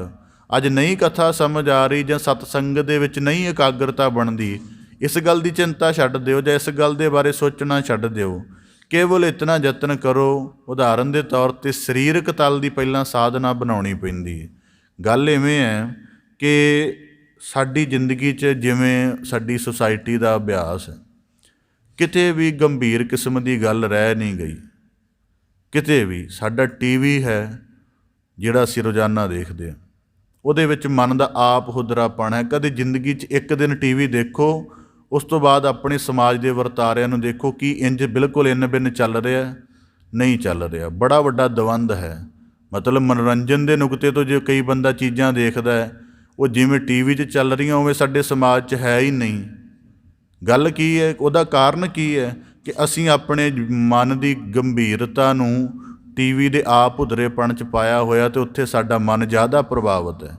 ਦੂਜਾ, ਜੇ ਅਸੀਂ ਕਿਸੇ ਮਜਲਿਸ ਦੇ ਵਿੱਚ ਅੱਜ ਬੈਠਦੇ ਹਾਂ, ਚਾਹੇ ਉਹ ਪੜ੍ਹਿਆਂ ਲਿਖਿਆਂ ਦੀ ਹੋਵੇ, ਘੱਟ ਪੜ੍ਹਿਆਂ ਦੀ ਹੋਵੇ, ਉਹਦੇ ਵਿੱਚ ਜੇ ਬਹੁਤ ਹੀ ਨਹੀਂ ਤਾਂ ਹਲਕੇ ਕਿਸਮ ਦੀ ਨਿੰਦਿਆ ਹੀ ਹੁੰਦੀ ਹੈ। ਮਤਲਬ ਜਿਵੇਂ ਬੰਦੇ ਰਾਜਨੀਤੀ ਦਾ ਵਿਸ਼ਲੇਸ਼ਣ ਕਰਦੇ ਨੇ, ਉਦਾਹਰਨ ਦੇ ਤੌਰ 'ਤੇ ਰਾਜਨੀਤੀ ਸ਼ਾਸਤਰ ਨੂੰ ਕਿਸੇ ਨੇ ਨਹੀਂ ਪੜ੍ਹਿਆ ਹੁੰਦਾ, ਉਹਦੇ ਬਾਰੇ ਵਿਸ਼ਲੇਸ਼ਣ ਕਰਨਗੇ, ਉਹਦੇ ਵਿੱਚ ਵੀ ਕੋਈ ਗੰਭੀਰਤਾ ਨਹੀਂ ਹੁੰਦੀ। ਅਤੇ ਵੱਡੀ ਗੱਲ, ਧਰਮ ਦੀ ਗੱਲ 'ਚ ਵੀ ਗੰਭੀਰਤਾ ਹੌਲੀ ਹੌਲੀ ਮੁੱਕਣੀ ਸ਼ੁਰੂ ਹੋ ਗਈ ਹੈ। ਬੜਿਆਂ ਨੇ ਬਹੁਤ ਜ਼ਿੰਦਗੀ ਦੇ ਵਿੱਚ, ਇੱਕ ਦਫਾ ਮੈਨੂੰ ਕੋਈ ਸ਼ਖਸ ਮਿਲੇ, ਉਹ ਕਹਿਣ ਲੱਗੇ ਥੋੜ੍ਹਾ ਹਲਕਾ ਫੁਲਕਾ ਹਾਸਾ ਚਾਹੀਦਾ। ਮੈਂ ਕਿਹਾ ਜੀ ਤੁਹਾਡੇ ਕੋਲ ਮੋਬਾਇਲ ਹੈ? ਕਹਿੰਦਾ ਹਾਂ। ਮੈਂ ਕੱਢ ਕੇ ਉਹਨੂੰ ਸਰਚ ਮਾਰ ਦਿੱਤੀ। ਮੈਂ ਕਿਹਾ ਇਹ ਦੁਨੀਆ ਦੇ ਪ੍ਰਮੁੱਖ ਕਮੇਡੀਅਨ ਹਨ, ਇਹਨਾਂ ਦੇ ਤੂੰ ਲਗਾਤਾਰ ਸੁਣਿਆ ਕਰ, ਤੇਰੇ ਮਨ ਨੂੰ ਉਵੇਂ ਦੀ ਖੁਰਾਕ ਮਿਲਦੀ ਜਾਏ। ਇਸ ਕਰਕੇ ਭਗਤ ਕਬੀਰ ਸਾਹਿਬ ਜੀ ਕਹਿੰਦੇ ਲਿਖਿਆ ਹੋਏ ਲਿਲਾਟ, ਜੇ ਨਹੀਂ ਬਣ ਰਿਹਾ ਤਾਂ ਪਹਿਲਾ ਕਰਮ ਇਹ ਹੈ। ਹੁਣ ਉਦਾਹਰਨ ਦੇ ਤੌਰ 'ਤੇ ਸਾਨੂੰ ਉਂਝ ਇਹ ਗੱਲਾਂ ਸਮਝ ਆਉਂਦੀਆਂ ਨੇ, ਪਰ ਜਦੋਂ ਅਧਿਆਤਮਕ ਮਾਰਗ 'ਤੇ ਚੱਲਦੇ ਉਦੋਂ ਸਮਝ ਨਹੀਂ ਆਉਂਦੀਆਂ। ਹੁਣ ਸਾਨੂੰ ਪਤਾ ਹੈ ਕਿ ਬੱਚੇ ਨੇ ਪੜ੍ਹਾਈ ਜਿਹੜੀ ਕਰਨੀ ਸ਼ੁਰੂ ਹੈ, ਉਹ 5-7 ਸਾਲ 'ਚ ਜਾ ਕੇ ਉਹਦੀ ਦਿਮਾਗ ਖੁੱਲ੍ਹਣਾ ਹੈ ਅਤੇ ਫਿਰ ਉਹਨੂੰ ਅੱਖਰ ਬੋਧ ਹੋਣਾ। ਇਹ ਗੱਲ ਹੋਣ ਦੇ ਬਾਵਜੂਦ ਵੀ ਅਸੀਂ ਉਹਨੂੰ 1.5-2 ਸਾਲ ਦੇ ਨੂੰ ਭੇਜਣਾ ਸ਼ੁਰੂ ਕਰ ਦਿੰਦੇ ਹਾਂ। ਕਿਉਂ?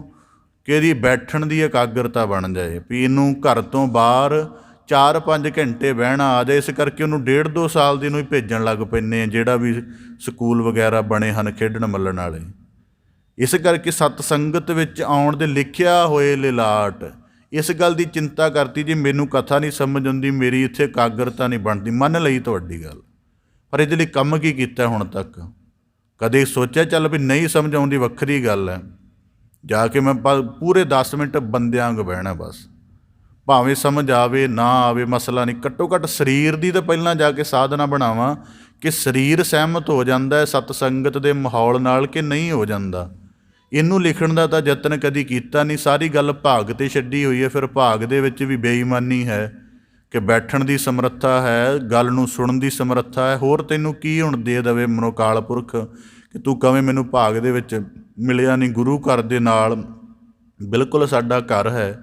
ਇਸ ਕਰਕੇ ਭਗਤ ਕਬੀਰ ਸਾਹਿਬ ਜੀ ਕਹਿੰਦੇ ਲਿਖਿਆ ਹੋਏ ਲਿਲਾਟ, ਤਾਂ ਕਰਕੇ ਇਸ ਕਰਕੇ ਭਗਤ ਕਬੀਰ ਸਾਹਿਬ ਜੀ ਦਾ ਭਾਵ ਇਹ ਮੈਂ ਤਾਂ ਨੁਕਤੇ ਅਰਜ਼ ਕਰ ਰਿਹਾ ਕਿ ਸਾਨੂੰ ਜੀਵਨ 'ਚ ਸਮਝ ਆ ਜਾਏ ਕਿ ਅਸੀਂ ਸਤਸੰਗੀ ਕਿਵੇਂ ਬਣਨਾ ਹੈ। ਸਤਸੰਗੀ ਬਣਨ ਦੇ ਲਈ ਸਰੀਰ ਦੀ ਸਾਧਨਾ ਹੈ। ਹੁਣ ਉਦਾਹਰਨ ਦੇ ਤੌਰ 'ਤੇ ਜਿਵੇਂ ਸਾਡੀ ਜ਼ਿੰਦਗੀ 'ਚ ਚੌਕੜੀ ਦਾ ਅਭਿਆਸ ਮੁੱਕਦਾ ਜਾ ਰਿਹਾ, ਅਤੇ ਸਤਸੰਗਤ ਵਿੱਚ ਚੌਕੜੀ ਦੇ ਵਿੱਚ ਬੈਠਣਾ ਪੈਂਦਾ ਹੈ, ਅਤੇ ਜੇ ਬੰਦਾ ਇਹੀ ਉਹਦੇ ਕੋਲੋਂ ਅੱਧੇ ਪੌਣੇ ਘੰਟੇ ਦਾ ਅਭਿਆਸ ਨਹੀਂ, ਤਾਂ ਯਕੀਨਨ ਹੈ ਉਹ ਜੇ ਉਹਦੀ ਸਰੀਰਕ ਸਾਧਨਾ ਹੀ ਸਤਸੰਗਤ ਦੇ ਮਾਹੌਲ ਅਨੁਸਾਰ ਨਹੀਂ ਹੋਈ, ਤਾਂ ਉਹ ਸਤਸੰਗਤ ਦੀ ਗਿਆਨ ਰੂਪ ਵਿਚਾਰ ਨਾਲ ਕਿਵੇਂ ਜੁੜੇਗਾ। ਇਸ ਕਰਕੇ ਲਿਖਿਆ ਹੋਏ ਲਿਲਾਟ, ਇਸ ਕਰਕੇ ਤਾਂ ਕਰਕੇ ਭਗਤ ਕਬੀਰ ਸਾਹਿਬ ਜੀ ਕਹਿੰਦੇ ਸਾਧੂ ਸੰਗ ਪ੍ਰਾਪਤੀ ਮਸਤਕ ਦੇ ਉੱਜਲ ਕਰਮ ਹੁੰਦੇ ਹਨ। ਹੁਣ ਇਹਦਾ ਇੱਕ ਅਗਲਾ ਭਾਵ ਆਪਦੇ ਸਨਮੁਖ ਅਰਜ਼ ਕਰਦੇ ਹਾਂ। ਉਦਾਹਰਨ ਦੇ ਤੌਰ 'ਤੇ ਵਰਤਮਾਨ ਸਮੇਂ 'ਚ ਪੰਜਾਬ ਦੇ ਕਿਸੇ ਬੱਚੇ ਨੇ ਵੱਡੇ ਐਗਜ਼ਾਮ ਦੀ ਤਿਆਰੀ ਕਰਨੀ, ਉਹਨੇ ਕੰਪੀਟੀਟਿਵ ਐਗਜ਼ਾਮ ਦੀ, ਤਾਂ ਪੰਜਾਬ 'ਚ ਕੋਈ ਐਸਾ ਸ਼ਹਿਰ ਨਹੀਂ ਹੈਗਾ ਜਿੱਥੇ ਉਹਦੀ ਤਿਆਰੀ ਪੂਰੀ ਹੋ ਸਕੇ। ਉਹਦੇ ਕੋਲ 2 ਹੀ ਸ਼ਹਿਰ ਬਚਦੇ ਨੇ। ਸਭ ਤੋਂ ਵੱਡਾ ਦਿੱਲੀ ਸੈਂਟਰ ਹੈ, ਪੂਰੇ ਭਾਰਤ ਭਰ ਦੇ ਬੰਦੇ ਉੱਥੇ ਆ ਕੇ ਤਿਆਰੀ ਕਰਦੇ ਨੇ। ਉਹਦਾ ਕਾਰਨ ਕੀ ਹੈ? ਉਹਦਾ ਕਾਰਨ ਹੈ ਕਿ ਉੱਥੇ ਮਾਹੌਲ ਜ਼ਿਆਦਾ ਵੱਡਾ ਹੈ, ਉੱਥੇ ਜ਼ਿਆਦਾ ਇਸ ਤਰ੍ਹਾਂ ਦੀ ਗੱਲ ਹਰ ਵੇਲੇ ਚੱਲਦੀ ਹੈ। ਇਸ ਕਰਕੇ ਜੀਵਨ ਦੇ ਵਿੱਚ ਜਿਹੜੇ ਰੱਬੀ ਭੇਦ ਸਮਝਣੇ ਹਨ, ਉਹ ਸਾਧ ਪੁਰਖਾਂ ਦੇ ਪਾਸ ਬੈਠੇਗਾ ਅਤੇ ਜਲਦੀ ਸਮਝ ਆਉਣਗੇ। ਜਲਦੀ ਸਮਝ ਆਉਣ ਦੇ ਨਾਲ ਜਦੋਂ ਗੱਲ ਸਮਝ ਪਹਿਲਾਂ ਗਿਆਨ 'ਚ ਆ ਜਾਏ, ਫਿਰ ਕਰਮ 'ਚ ਵੀ ਸੌਖੀ ਆ ਜਾਂਦੀ। ਇਸ ਕਰਕੇ ਭਗਤ ਕਬੀਰ ਸਾਹਿਬ ਜੀ ਆਖਦੇ ਲਿਖਿਆ ਹੋਏ ਲਿਲਾਟ ਆਪਣੇ ਜੀਵਨ ਦੇ ਵਿੱਚ ਕਦੀ ਨਾ ਕਦੀ ਸੁੰਦਰ ਚਾਹਨਾ ਰੱਖਣੀ ਚਾਹੀਦੀ। ਇੱਕ ਪ੍ਰਮਾਣ ਆਪਦੇ ਸਨਮੁਖ ਰੱਖਦੇ ਹਾਂ। ਕੋਈ ਮਨੁੱਖ ਸੀ, ਆਪਣੀ ਸਾਰੀ ਜ਼ਿੰਦਗੀ ਧੰਦਿਆਂ ਵਿੱਚ ਮਸਤ ਰਿਹਾ। ਅੰਤਮ ਸਮੇਂ ਉਹਨੂੰ ਆਪਣੇ ਧੰਦੇ ਦੇ ਵਿੱਚ ਹਾਨੀ ਵਾਪਰ ਗਈ। ਧੰਦੇ ਵਿੱਚ ਹਾਨੀ ਵਾਪਰ ਗਈ। ਕਿਸੇ ਮਨੁੱਖ ਨੂੰ ਕਹਿਣ ਲੱਗਾ ਮੈਂ ਆਪਣੇ ਧੰਦੇ ਦੀ ਹਾਨੀ ਨੂੰ ਕਿਵੇਂ ਪੂਰਾ ਕਰਾਂ, ਬਹੁਤ ਵੱਡਾ ਘਾਟਾ ਪੈ ਗਿਆ। ਉਹ ਕਹਿਣ ਲੱਗਾ ਕਿ ਇੰਜ ਕਰ, ਇੱਥੋਂ ਕਈ ਮੀਲ ਇੱਕ ਨਗਰ ਹੈ, ਉੱਥੇ ਇੱਕ ਜੰਗਲ ਹੈ, ਅਤੇ ਜੰਗਲ ਦੇ ਵਿੱਚ ਇੱਕ ਮਹਾਤਮਾ ਰਹਿੰਦੇ ਨੇ ਕੁਟੀਆ ਵਿੱਚ। ਉਹ ਕਹਿੰਦਾ ਮੈਂ ਸੁਣਿਆ ਕਿ ਉਹ ਮਹਾਤਮਾ ਕੁਝ ਮਹੀਨੇ ਪਹਿਲਾਂ ਮਰ ਗਿਆ ਅਤੇ ਬੜਾ ਧਨ ਆਪਣੀ ਕੁਟੀਆ ਦੇ ਵਿੱਚ ਦੱਬਿਆ ਹੋਇਆ ਛੱਡ ਗਿਆ। ਤੂੰ ਇੰਝ ਕਰ, ਉੱਥੇ ਚਲਿਆ ਜਾ ਅਤੇ ਉਹ ਧਨ ਪੁੱਟ ਲਾ ਜਾ ਕੇ। ਥੋੜ੍ਹਾ ਜਿਹਾ ਹੋ ਸਕਦਾ ਤੈਨੂੰ ਜ਼ਿਆਦਾ ਪੁੱਟਣਾ ਪਵੇ ਜ਼ਮੀਨ ਨੂੰ, ਪਰ ਪਤਾ ਮੈਨੂੰ ਅਫਵਾਹ ਸੁਣੀ, ਗੱਲ ਸੁਣੀ ਹੈ ਔਰ ਗੱਲ ਪੱਕੀ ਹੈ। ਤੂੰ ਜਾ ਕੇ ਯਤਨ ਕਰ, ਤੈਨੂੰ ਧਨ ਪ੍ਰਾਪਤ ਹੋ ਗਿਆ, ਤੇਰਾ ਘਾਟਾ ਪੂਰਾ ਹੋ ਜਾਏਗਾ। ਚਲਿਆ ਗਿਆ, ਲੱਭਦਾ ਉਸ ਜੰਗਲ ਦੇ ਵਿੱਚ। ਉਹ ਕੁਦਰਤੀ ਉਹਨੂੰ ਛੰਨ ਜੀ ਕੁਟੀਆ ਜੀ ਵੀ ਲੱਭ ਗਈ। ਉਹਦੇ ਵਿੱਚ ਇੱਕ ਸ਼ਖਸ ਬੈਠਾ ਹੋਇਆ ਮਿਲ ਗਿਆ ਉਹਨੂੰ, ਅਤੇ ਉਸ ਸ਼ਖਸ ਨੇ ਉਹਨੂੰ ਕਹਿਣ ਲੱਗਾ ਕੀ ਕਰਨਾ ਹੈ? ਕਹਿੰਦਾ ਖਜ਼ਾਨੇ ਦੀ ਪ੍ਰਾਪਤੀ ਕਰਨ ਆਇਆ। ਉਹ ਸ਼ਖਸ ਕਹਿਣ ਲੱਗਾ ਕਿ ਤੈਨੂੰ ਖਜ਼ਾਨੇ ਪ੍ਰਾਪਤੀ ਦਾ ਮੈਂ ਮੰਤਰ ਦੱਸਾਂ। ਕਹਿੰਦਾ ਕੀ ਮਤਲਬ? ਕਹਿੰਦਾ ਮੈਂ ਤੈਨੂੰ ਇੱਕ ਮੰਤਰ ਦੱਸੂਗਾ, ਉਹਨੂੰ ਤੂੰ ਜਦੋਂ ਬਾਰ-ਬਾਰ ਜਪੇਗਾ ਨਾ ਤਾਂ ਖਜ਼ਾਨਾ ਜਿੱਥੇ ਹੋਏਗਾ ਉੱਥੋਂ ਜ਼ਮੀਨ ਪਾਟਣੀ ਸ਼ੁਰੂ ਹੋ ਜਾਏਗੀ, ਤੂੰ ਇੰਝ ਕਰੀ। ਕਹਿੰਦਾ ਚਲੋ ਇਹ ਤਾਂ ਬੜੀ ਗੱਲ ਸੌਖੀ ਹੋ ਗਈ, ਜ਼ਮੀਨ ਵੀ ਨਹੀਂ ਪੁੱਟਣੀ ਪਏਗੀ। ਉਹਦੀ ਗੱਲ ਮੰਨ ਕੇ ਉਹਨੇ ਰੱਬ ਦੇ ਤਰਫ ਲਗਾ ਦਿੱਤਾ, ਰੱਬ ਦਾ ਨਾਮ ਉਹਨੂੰ ਲੈਣਾ ਲਗਾ ਦਿੱਤਾ, ਅਤੇ ਉਹਨੂੰ ਸ਼ਰਤ ਰੱਖ ਦਿੱਤੀ ਵੀ ਇੰਨੇ ਮਹੀਨੇ ਤੂੰ ਲਈ ਜਾਣਾ ਹੈ, ਤੂੰ ਪੁੱਟਣ ਦੀ ਬਜਾਏ ਤੂੰ ਜ਼ੁਬਾਨ ਦਾ ਜ਼ੋਰ ਲਗਾ, ਤੂੰ ਸਰੀਰ ਦਾ ਜ਼ੋਰ ਕਿਉਂ ਲਗਾਉਣਾ? ਉਹ ਕਰਦਾ ਗਿਆ। ਕੁਝ ਮਹੀਨਿਆਂ ਤੱਕ ਜਿੰਨਾ ਸਮਾਂ ਉਹਨੂੰ ਦਿੱਤਾ ਸੀ, ਉਹਨੂੰ ਇਹ ਖਿਆਲ ਹੀ ਨਹੀਂ ਰਿਹਾ ਕਿ ਮੈਂ ਅਮੀਰ ਹਾਂ, ਮੈਨੂੰ ਇੰਨਾ ਘਾਟਾ ਵਾਪਰ ਗਿਆ ਅਤੇ ਮੈਂ ਇਸ ਕੰਮ ਲਈ ਇੱਥੇ ਆਇਆ ਹੋਇਆ। ਉਹਦਾ ਸਮੁੱਚਾ ਜੀਵਨ ਹੀ ਬੰਦਗੀ ਦੇ ਨਾਲ, ਰੱਬੀ ਸਿਮਰਨ ਦੇ ਨਾਲ ਪਰਿਵਰਤਨ ਹੋ ਗਿਆ। ਦੁਨਿਆਵੀ ਕਿਸਮ ਦੀ ਪ੍ਰਤੀਤ ਦਾ ਕੋਈ ਖਿਆਲ ਹੀ ਨਹੀਂ ਰਿਹਾ। ਅਤੇ ਫਿਰ ਜਦੋਂ ਕਈ ਮਹੀਨਿਆਂ ਬਾਅਦ ਮਹਾਤਮਾ ਨੇ ਉਸੇ ਨੇ ਦੁਬਾਰਾ ਯਾਦ ਕਰਾਉਣਾ ਚਾਹਿਆ, ਕਹਿਣ ਲੱਗਾ ਕਿ ਹੁਣ ਕੀ ਚਾਹੁੰਦਾ ਹੈ? ਕਹਿੰਦਾ ਹੁਣ ਮੈਂ ਜੀਵਨ ਦੇ ਵਿੱਚ ਮੈਨੂੰ ਕੋਈ ਖਾਹਿਸ਼ ਨਹੀਂ ਹੈ, ਮੈਂ ਮੁਕਤੀ ਚਾਹੁੰਦਾ ਹਾਂ। ਤਾਂ ਫਿਰ ਉਹ ਕਹਿਣ ਲੱਗਾ ਇਹੀ ਅਭਿਆਸ ਲਗਾਤਾਰ ਕਰਦਾ ਰਹੇ, ਤੇਰੀ ਮੁਕਤੀ ਵੀ ਹੋ ਜਾਏਗੀ। ਮਤਲਬ ਸਾਧੂ ਸੰਗ ਪ੍ਰਾਪਤੀ ਲਿਖਿਆ ਹੋਏ ਲਲਾਟ। ਮਤਲਬ ਜਿਹੜੇ ਸਾਧ ਪੁਰਖ ਹਨ, ਜਿਵੇਂ ਇੱਕ ਦਫਾ ਮਤਲਬ ਇਹਦੇ ਬੜੇ ਵੱਡੇ ਭਾਵ ਹਨ। ਕਹਿੰਦੇ ਕੋਈ ਦਫਾ ਕਿਸੇ ਨਗਰ ਦੇ ਵਿੱਚ ਸੰਤ ਉਤਰੇ ਹੋਏ ਸਨ, ਸਾਧੂ ਪੁਰਸ਼। ਉਹ ਨਗਰ ਸਾਰਾ ਚੋਰਾਂ ਡਾਕੂਆਂ ਦਾ ਸੀ। ਹੋਰ ਨੇੜਲੇ ਲੋਕਾਂ ਦੇ ਨਗਰ ਆ ਕੇ ਉਹਨਾਂ ਮਹਾਂਪੁਰਖਾਂ ਦੀ ਸੇਵਾ ਕਰਦੇ ਰਹੇ, ਉੱਤਮ ਪੁਰਖਾਂ ਦੀ, ਗੁਰਸਿੱਖਾਂ ਦੀ ਸੇਵਾ ਕਰਦੇ ਰਹੇ। ਉਹ ਨਗਰ ਦੇ ਚੋਰ ਡਾਕੂ ਨਹੀਂ ਆਏ। ਉਹਨਾਂ ਕਿਹਾ ਜੇ ਅਸੀਂ ਚੱਲ ਗਏ, ਸੰਤਾਂ ਨੇ ਉਪਦੇਸ਼ ਚੰਗਾ ਦੇਣਾ ਹੈ ਧਰਮ ਵਾਲਾ, ਅਤੇ ਅਸੀਂ ਚੋਰੀ ਜਾਰੀ ਛੱਡਣੀ ਨਹੀਂ, ਡਾਕੂ ਪੂਣਾ ਛੱਡਣਾ ਨਹੀਂ, ਤਾਂ ਇਸ ਕਰਕੇ ਅਸੀਂ ਨਹੀਂ ਜਾਣਾ। ਜਦੋਂ 2-3 ਮਹੀਨੇ ਬਾਅਦ ਠਹਿਰ ਕੇ ਜਾਣ ਲੱਗੇ ਅਤੇ ਚੋਰਾਂ ਦਾ ਇੱਕ ਸਰਦਾਰ ਕਹਿਣ ਲੱਗਾ ਕਿ ਚਲੋ ਬਹੁਤੀ ਸੇਵਾ ਨਹੀਂ ਤਾਂ ਹੁਣ ਸਾਧੂਆਂ ਦੇ ਪਾਸ ਭਾਰ ਹੋਏਗਾ, ਇੱਕ ਤੋਂ ਦੂਜੇ ਨਗਰ ਚੁਕਾ ਕੇ ਪਹੁੰਚਾ ਦਿਓ, ਉਹਨਾਂ ਦੀ ਇੰਨੀ ਸੇਵਾ ਕਰੋ, ਪਰ ਖਿਆਲ ਰੱਖਿਓ ਰਸਤੇ ਵਿੱਚ ਸਾਧੂਆਂ ਦੇ ਨਾਲ ਗੱਲ ਨਹੀਂ ਕਰਨੀ, ਚੁੱਪ ਕੀਤੇ ਜਾਣਾ, ਜਿੱਥੋਂ ਤੱਕ ਕਹਿਣ ਸਮਾਨ ਛੱਡ ਕੇ ਉਸੇ ਤਰ੍ਹਾਂ ਵਾਪਸ ਆ ਜਾਣਾ। ਕਹਿਣ ਲੱਗੇ ਠੀਕ ਹੈ। ਗਿਆ, ਜਦੋਂ ਦੇਖਿਆ ਕਿ ਨਹੀਂ ਬੋਲਦਾ, ਸੰਤ ਕਹਿਣ ਲੱਗੇ ਵੀ ਉਹ ਕਹਿਣ ਲੱਗਾ ਮੈਨੂੰ ਆਪਣਾ ਭਾਰ ਚੁਕਾਓ। ਉਹਨਾਂ ਦਾ ਸਰਦਾਰ ਕਹਿਣ ਲੱਗਾ, ਕਹਿੰਦੇ ਨਹੀਂ ਵੀ ਅਸੀਂ ਨਹੀਂ ਚੁਕਾ ਸਕਦੇ। ਕਹਿੰਦਾ ਨਹੀਂ ਮੈਨੂੰ ਚੁਕਾ ਦੇ, ਇੰਨੀ ਕੁ ਸੇਵਾ ਮੈਨੂੰ ਕਰਨ ਦਿਓ। ਚੁਕਾ ਲੈਂਦੇ, ਰਸਤੇ ਵਿੱਚ ਚੁੱਪ ਰਹਿੰਦਾ ਬਿਲਕੁਲ। ਉਹ ਫਿਰ ਕਹਿਣ ਲੱਗੇ ਕਿ ਕੀ ਕੰਮ ਕਰਦਾ ਹੈ? ਕਹਿੰਦਾ ਜੀ ਦੱਸ ਨਹੀਂ ਸਕਦਾ। ਕਹਿੰਦੇ ਦੱਸ ਦੇ, ਹਟਾਉਂਦੇ ਨਹੀਂ ਤੈਨੂੰ। ਤਾਂ ਉਹ ਕਹਿਣ ਲੱਗਾ ਜੀ ਅਸੀਂ ਚੋਰੀ ਕਰਦੇ। ਕਹਿੰਦਾ ਇਕੱਲੀ ਚੋਰੀ ਵੀ ਕਿ ਜਾਰੀ ਵੀ? ਕਹਿੰਦਾ ਜਾਰੀ ਵੀ ਕਰਦੇ। ਤਾਂ ਮਹਾਤਮਾ ਕਹਿਣ ਲੱਗੇ ਕਿ ਚੱਲ ਇੰਝ ਕਰਿਆ ਕਰ ਕਿ ਹੋਰ ਜੋ ਮਰਜ਼ੀ ਹੋ ਜੇ, ਜਿਹਦਾ ਨਮਕ ਖਾ ਲਿਆ ਉਹਦੀ ਚੋਰੀ ਨਹੀਂ ਕਰਨੀ, ਅਤੇ ਜਿਹੜੀਆਂ ਧਰਮ ਦੀਆਂ 5 ਮਾਤਾਵਾਂ ਨੇ ਇਹਨਾਂ ਦੀ ਕਰਫ ਕਦੀ ਮਲੀਨ ਦੇ ਭਾਵ ਨੇ ਦੇਖਣਾ। ਆਪਣੀ ਮਾਤਾ ਜਿਹਦੇ ਤੋਂ ਜਨਮ ਹੋਇਆ, ਆਪਣੀ ਸੱਸ, ਆਪਣੀ ਰਾਜੇ ਦੀ ਮਾਤਾ, ਅਤੇ ਆਪਣੇ ਜਿਹੜੇ ਧਰਮਾਤਮਾ ਲੋਕ ਹਨ, ਇਸ ਕਰਕੇ ਅਤੇ ਆਪਣੇ ਮਿੱਤਰ ਦੀ ਮਾਤਾ ਜਿਹਨੂੰ ਪੱਕਾ ਮਿੱਤਰ ਮੰਨਿਆ। ਇਹਨੂੰ ਧਰਮ ਦੀਆਂ 5 ਮਾਤਾਵਾਂ ਮਹਾਤਮਾ ਨੇ ਕਿਹਾ ਕਿ ਇੱਧਰ ਕਦੀ ਮਲੀਨਤਾ ਨਾਲ ਨਹੀਂ ਦੇਖਣਾ। ਚਲੋ ਇੰਨੀ ਗੱਲ ਸੁਣ ਕੇ ਉਹ ਬਚਨ ਮੰਨ ਕੇ ਆ ਗਿਆ। ਹੌਲੀ ਹੌਲੀ ਜੀਵਨ ਦੇ ਵਿੱਚ ਇਹਨਾਂ ਗੱਲਾਂ ਦਾ ਅਭਿਆਸ ਕਰਦਾ ਰਿਹਾ, ਇਹਨਾਂ 2-3 ਗੱਲਾਂ ਦਾ ਹੀ, ਕਿ ਜਿਹਦਾ ਨਮਕ ਖਾ ਲਿਆ, ਕਿਸੇ ਰਾਜ ਮਹਿਲ ਵਿੱਚ ਚੋਰੀ ਕਰਨ ਗਿਆ, ਚੋਰੀ ਦਾ ਸਮਾਨ ਇਕੱਠਾ ਕਰ ਲਿਆ, ਅਤੇ ਭੁੱਖ ਲੱਗੀ, ਪਦਾਰਥ ਬੜੇ ਬਚਾ ਕੇ ਖਾਧੇ, ਪਰ ਲੂਣ ਵਾਲੀ ਚੀਜ਼ ਖਾਧੀ ਗਈ। ਉਹ ਸਾਰਾ ਚੋਰੀ ਦਾ ਸਮਾਨ ਛੱਡ ਕੇ ਉੱਥੋਂ ਵਾਪਸ ਆ ਗਿਆ। ਸਵੇਰੇ ਰਾਜੇ ਨੇ ਦੇਖਿਆ ਕਿ ਇੰਨਾ ਇਮਾਨਦਾਰ ਚੋਰ ਕਿ ਰਾਤ ਸਮਾਨ ਛੱਡ ਕੇ ਭੱਜ ਗਿਆ। ਉਹਨੇ ਵਿਸ਼ੇਸ਼ ਸੱਦਾ ਦੇ ਕੇ ਬੁਲਵਾਇਆ, ਅਤੇ ਉਹ ਵਾਪਸ ਆ ਕੇ ਪੇਸ਼ ਹੋ ਗਿਆ ਜੀ ਮੈਂ ਹੀ ਰਾਤ ਆਇਆ ਸਾਂ। ਕਹਿੰਦੇ ਚੋਰੀ ਕਿਉਂ ਨਹੀਂ ਕੀਤੀ? ਕਹਿਣ ਲੱਗਾ ਜੀ ਤੁਹਾਡਾ ਨਮਕ ਖਾਧਾ ਗਿਆ ਸੀ। ਇਸ ਤਰ੍ਹਾਂ ਉਹਦੇ ਜੀਵਨ ਦੇ ਵਿੱਚ ਮਤਲਬ ਪਰਿਵਰਤਨ ਹੋ ਗਿਆ। ਗੱਲ ਹੈ ਸਾਧੂ ਸੰਗ ਪ੍ਰਾਪਤੀ ਲਿਖਿਆ ਹੋਏ ਲਲਾਟ। ਮੈਂ ਇੱਕ ਆਪ ਦੇ ਅਨੁਭਵ ਰੱਖਦਾ। ਸਾਡਾ ਕੋਈ ਸੱਜਣ ਸੀ, ਕਿਸੇ ਮਹਾਤਮਾ ਦੇ ਪਾਸ ਗਿਆ, ਆਪਣੇ ਕੇਸਾਂ ਦੀ ਦਾਤ ਤੋਂ ਬਿਲਕੁਲ ਮੁਨਕਰ ਸੀ। ਉਹਨਾਂ ਨੂੰ ਕਹਿਣ ਲੱਗਾ ਕਿ ਮੈਨੂੰ ਕੋਈ ਉਪਦੇਸ਼ ਦਿਆ ਕਰੋ। ਉਹ ਕਹਿੰਦੇ ਰਗੜ ਕੇ ਰੱਖਿਆ ਕਰ ਚੰਗੀ ਤਰ੍ਹਾਂ, ਮਤਲਬ ਚਿਹਰੇ 'ਤੇ ਜਿਹੜਾ 1 mm 2 mm ਵਾਲ ਰਹਿੰਦੇ ਨੇ ਇਹ ਵੀ ਨਹੀਂ ਰਹਿਣੇ ਚਾਹੀਦੇ। ਮਤਲਬ ਉਹਨਾਂ ਨੇ ਇਹ ਗੱਲ ਕਹੀ। ਉਹ ਬਾਅਦ ਦੇ ਵਿੱਚ ਉਹਨੇ ਕਿਸੇ ਹੋਰ ਸ਼ਖਸ ਦੇ ਨਾਲ ਗੱਲ ਕੀਤੀ ਕਿ ਇਹਦਾ ਮਤਲਬ ਕੀ ਹੈ। ਇਹਦਾ ਮਤਲਬ ਕਹਿੰਦਾ ਉਹਨਾਂ ਨੇ ਰਮਜ਼ ਦੇ ਵਿੱਚ ਕਿਹਾ ਹੈ ਕਿ ਤੂੰ ਕੇਸਾਂ ਦੀ ਦਾਤ ਨੂੰ ਕਿੰਨੀ ਵਾਰੀ ਰਗੜ ਰਗੜ ਕੇ ਛੋਟਾ ਕਰ ਰਿਹਾ ਹੈ, ਪਰ ਉਹ ਆਪਣੇ ਬਲ ਦਾ ਪ੍ਰਗਟਾਵਾ ਫਿਰ ਕਰੀ ਜਾ ਰਹੇ ਨੇ ਅਤੇ ਫਿਰ ਆਈ ਜਾ ਰਹੇ ਨੇ, ਅਤੇ ਉਹ ਤੈਨੂੰ ਵਾਰ-ਵਾਰ ਸੰਕੇਤ ਕਰ ਰਹੇ ਨੇ ਕਿ ਤੇਰਾ ਯਤਨ ਬੜਾ ਛੋਟਾ ਹੈ ਇਹਦੇ ਸਾਹਮਣੇ, ਅਤੇ ਤੂੰ ਕਦੀ ਵੀ ਕੇਸਾਂ ਦੀ ਦਾਤ ਨੂੰ ਇੰਜ ਜਿੱਤ ਨਹੀਂ ਸਕੇਂਗਾ ਕੱਟ ਵੱਢ ਕਰਕੇ।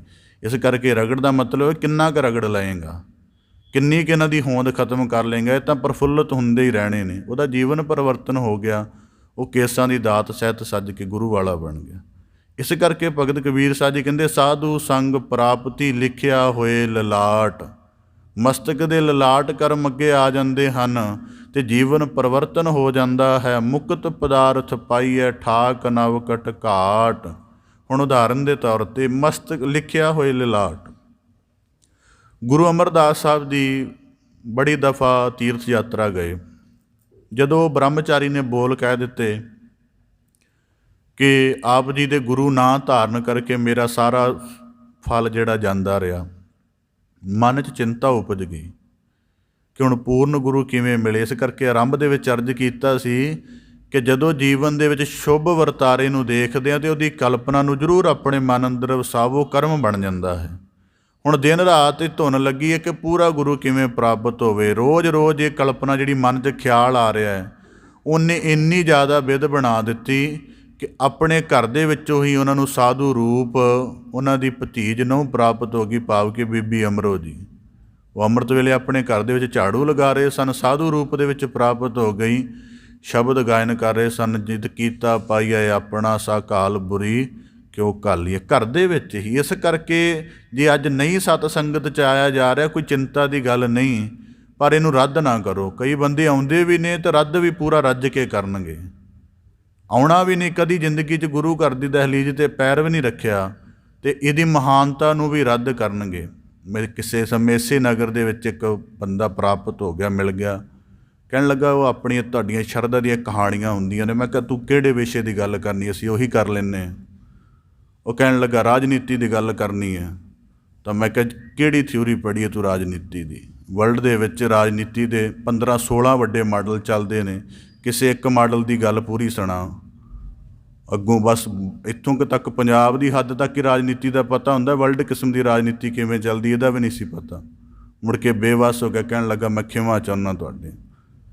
ਇਸ ਦਾ ਕਾਰਨ ਇਹ ਹੈ ਕਿ ਅਸੀਂ ਆਪਣੀ ਇਹ ਗੱਲ ਇਵੇਂ ਹੈ ਕਿ ਬੰਦੇ ਚੀਜ਼ਾਂ ਨੂੰ, ਬੜੀਆਂ ਮਹਾਨਤਾ ਨੂੰ ਘਟਾ ਕੇ ਦੇਖਦੇ ਹਨ, ਪਰ ਕਦੀ ਵੀ ਘਟਾ ਕੇ ਨਹੀਂ ਦੇਖਣਾ ਚਾਹੀਦਾ, ਕਿਉਂਕਿ ਇੱਥੇ ਬੜੀ ਵੱਡੀ ਰਹਿਮਤ ਹੈ। ਗੁਰੂ ਸਾਹਿਬ ਜੀ ਨੇ ਕਿਹਾ ਨਾ ਕਿ 52 ਬਾਣੀ ਦੇ ਵਿੱਚ, ਮਹਿਮਾ ਸਾਧੂ ਸੰਗ ਕੀ ਸੁਨਹੁ ਮੇਰੇ ਮੀਤਾ, ਮੈਲ ਖੋਈ ਕੋਟ ਅੱਗ ਹਰੇ।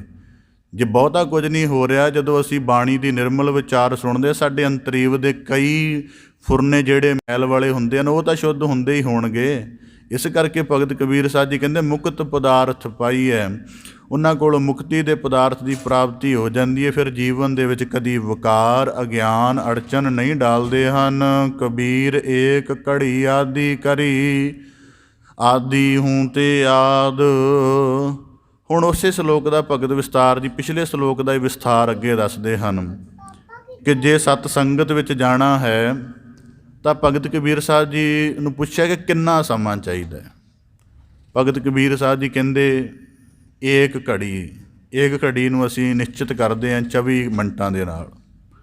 ਭਗਤ ਕਬੀਰ ਸਾਹਿਬ ਜੀ ਕਹਿੰਦੇ ਜੇ ਇੱਕ ਘੜੀ ਪ੍ਰਾਪਤ ਹੋ ਜਾਵੇ ਬਹੁਤ ਉੱਤਮ, ਜੇ ਅੱਧੀ ਪ੍ਰਾਪਤ ਹੋ ਜਾਵੇ ਤਾਂ ਵੀ ਬੜੀ ਚੰਗੀ ਗੱਲ, ਜੇ ਅੱਧਿਓਂ ਅੱਧੀ ਪ੍ਰਾਪਤ ਹੋ ਜਾਵੇ ਤਾਂ ਵੀ ਬੜੀ ਉੱਤਮ ਗੱਲ।